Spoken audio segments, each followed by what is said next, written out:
नमस्कार welcome to kidney wellness channel.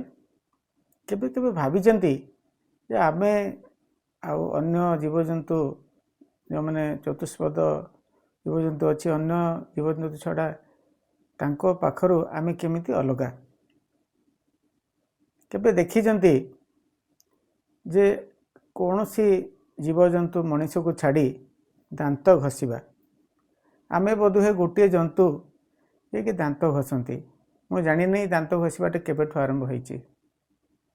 मु भाबुची हुए तो जेतबेले मनुष्य तार निजर खाद्य छाड़ी अन्य सब खाद्य खाया आरंभ करिची तार दांतरे प्रॉब्लम आरंभ होईची।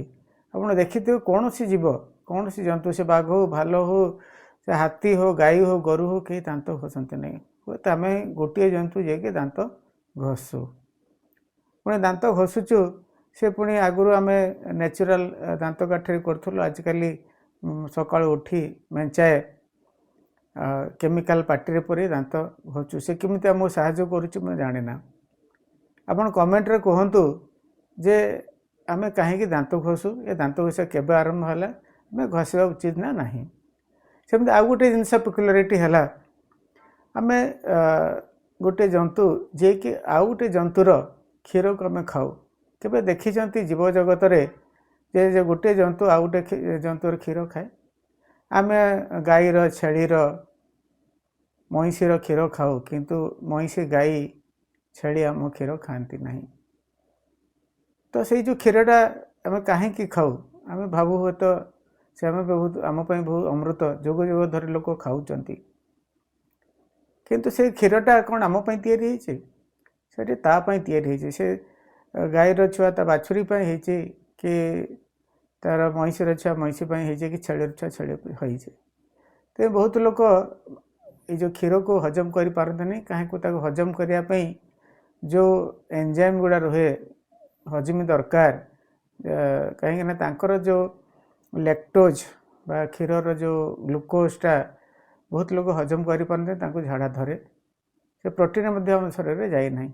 आउ गोटे पिकुलारिटी है जदि आम क्षीर खाइलु आ गोटे कौ जंतुर आम जन्मरू मृत्यु पर्यंत खाऊ हला पर्यंत तो आउ किए कौन सी जंतु तार छुआटा बड़ है परे से केबे भी तार क्षीर खाई ना से छुआटी बड़ हो गले तापर ता क्षीर खाଇବା बंद हो जाए किंतु आमे ताको छाड़ूना आमे जन्मरू मृत्यु पर्यंत आम क्षीर खाइबू जदि आम देहरे सेटा सूट करू न करू रोग करू आमको कैंसर करू डायबिटीज करू जहाँ भी करू आम खाइबू से पुणी चीनी मिसेबू से कौन कौन मिसेबू मिसेक खाइबू। मनीष गोटे जंतु जी कि रेगुलर एक्सरसाइज करने को पड़े किंतु अन्य कौन सी जंतु को एक्सरसाइज करने को पड़े नहीं कारण आमे सबू गोटे जगह बसिक रही काम बसी रहू जो मैंने बिल बाड़ी काम कर अलग किंतु जो मैंने एजुकेटेड जो मैंने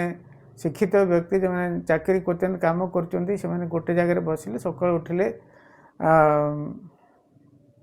ऑफिस को गले पुणी ऑफिस घरे पशिले देहटा हले ना से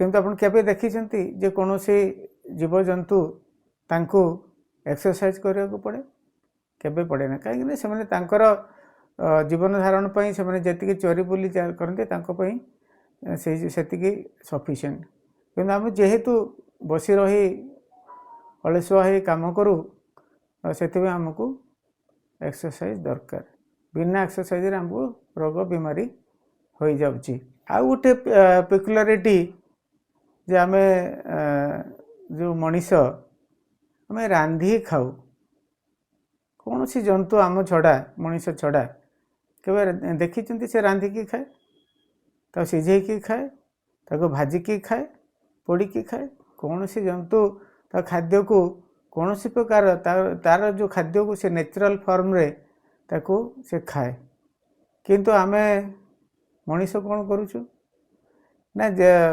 आमे ताको खाद्य को ताको तो रांधिलु ताको तो पुणी से मसला पकेलु तेल पकेलु ओभर कुकिंग कलु रांधु रांधु ताको पूरा पोड़ी पकेबू ताको तो नष्ट भी कर पकेबू तार खाद्य गुण जाऊ पछे किंतु आमे खाइबू କ'ଣ ନା ରାନ୍ଧିକି ଖାଇବୁ। କିନ୍ତୁ କୌଣସି ଜନ୍ତୁ ମଣିଷକୁ ଛାଡ଼ିଦେଲେ ସେ କେବେ ରାନ୍ଧିକି ଖାଏ ନାହିଁ। କାହିଁକିନା ସେ ତାର ନ୍ୟାଚୁରାଲ ସେ ଜାଣିଛି ଯେ ସେ ନ୍ୟାଚୁରାଲ ଫର୍ମରେ ଖାଦ୍ୟଟା ଖାଇଲେ ସେଥିରେ ଖାଦ୍ୟ ଗୁଣ ରୁହେ, ସେଥିରେ ଯାହା ବି ଖାଦ୍ୟ ପ୍ରାଣ ରହିଛି, ଯାହା ଭିଟାମିନ୍ ପ୍ରୋଟିନ୍ ଯାହା ରହିଛି ସବୁ ସେ ପ୍ରିଜର୍ଭ ହେଇକି ରୁହେ। ଆମେ କ'ଣ କରୁଛୁ ନା ପାଟି ସ୍ୱାଦ ପାଇଁ ଆମେ ବିଭିନ୍ନ ପ୍ରକାର ମସଲା ତେଲ ଏସବୁ ଦେଇକି ତାକୁ ନଷ୍ଟ କରିଦେଉଛୁ। ଭଲ ରାନ୍ଧୁଣିଆ କିଏ ନା ଯିଏ ସବୁଠୁ ବେଶୀ ଖାଦ୍ୟକୁ ଏପଟ ସେପଟ କରି ତାକୁ ବିଭିନ୍ନ ପ୍ରକାର ଆପଣ ଦେଖିଥିବେ ବହୁତ କୁକିଂ ଚ୍ୟାନେଲରେ ସେ ଦେଖାଉଛନ୍ତି କେମିତି ତାକୁ ଭାଜୁଛନ୍ତି, ପୁଣି ଆଉଥରେ ଭାଜୁଛନ୍ତି, ଥରେ ସିଝାଉଛନ୍ତି, ତାକୁ ଛାଣୁଛନ୍ତି, ପୁଣି ତାପରେ କ'ଣ କ'ଣ କରୁଛନ୍ତି, ତାପରେ ଲାଷ୍ଟରେ କ'ଣଟା ରହୁଛି ନା ଖାଦ୍ୟ ରହୁଛି ନା ଖାଦ୍ୟ ପ୍ରାଣ ରହୁଛି, ଖାଲି ସ୍ୱାଦଟା ରହୁଛି। ତେଣୁ ଆମେ ଗୋଟିଏ ଜନ୍ତୁ ଯିଏକି ଖାଲି ଆମେ ରାନ୍ଧିକି ଖାଉ, କେହି ଖାଆନ୍ତୁ ନାହିଁ, ଆମେ ଆଉ କେହି ରାନ୍ଧିକି ଖାଆନ୍ତି ନାହିଁ, କୌଣସି ଜନ୍ତୁ ଖାଆନ୍ତି ନାହିଁ। ତେଣୁ ଆଟଲିଷ୍ଟ ଆମେ ଚେଷ୍ଟା କରିବା 50% ବା 50% ଅଧିକ ଖାଦ୍ୟ ଆମେ ଯେମିତି ର ଖାଇବା। ବାକି ଯେତିକି ମିନିମମ୍ କୁକିଂ ଯେମିତି ବଏଲିଂ କି କ'ଣ ଏଇସବୁ କରି ମିନିମମ୍ କୁକିଂ, ମିନିମମ୍ ଅଲ୍ଟରେସନ୍, ଖାଦ୍ୟକୁ ଯେତେ କମ୍ ଅଲ୍ଟରେସନ୍ କରିକି ଆମେ ଖାଇବା। ଆମେ ଦେଖିବେ ପୃଥିବୀରେ ଯେଉଁମାନେ ସୁସ୍ଥ କମ୍ୟୁନିଟି ଯେମିତି ଚାଇନା ହେଲା କ'ଣ ହେଲେ ସେମାନେ ଦେଖିବେ ଖାଦ୍ୟକୁ ବେଶୀ ଏତେ ସିଝା ଏତେ ରନ୍ଧାରନ୍ଧି କରନ୍ତି ନାହିଁ। ସେମାନେ ସିମ୍ପଲ୍ ତାକୁ ଷ୍ଟିମିଂ ବା ବଏଲିଂ ବା ତାକୁ ସେକିକି ଖାଆନ୍ତି, କିନ୍ତୁ ଏତେ କେମିକାଲ ତେଲ ମସଲା ଦେଇକି ତାକୁ ରାନ୍ଧିକି ଖାଆନ୍ତି ନାହିଁ। କେବଳ ଏଇଠି ଆମେ ଭାରତରେ ସେଇଟା କରୁ। ତେଣୁ ଓଭର କୁକିଂ ନ କରିକିରି ନ୍ୟାଚୁରାଲ ଯେତେ କମ୍ ଆମର କୁକିଂ ହେଇପାରିବ ଏବଂ ଆମେ ଚେଷ୍ଟା କରିବା ଯେତେ ବେଶୀରୁ ବେଶୀ ଆମେ ନ୍ୟାଚୁରାଲ ଫୁଡ଼ ଖାଇପାରିବା। ତେଣୁ ଆଜି ମୁଁ କହିବା କଥା ଆପଣମାନେ ଭାବନ୍ତୁ, ଆପଣ କମେଣ୍ଟ ଦିଅନ୍ତୁ ମୁଁ ଯାହା କହିଲି ଏଇଟା ଠିକ୍ ନା ନାହିଁ। ଯଦି ଆମେ କରୁଛୁ ତାକୁ ଆମେ ଇମ୍ପ୍ଲିମେଣ୍ଟ କରିବା ଦରକାର ନା ନୁହେଁ। ଧନ୍ୟବାଦ।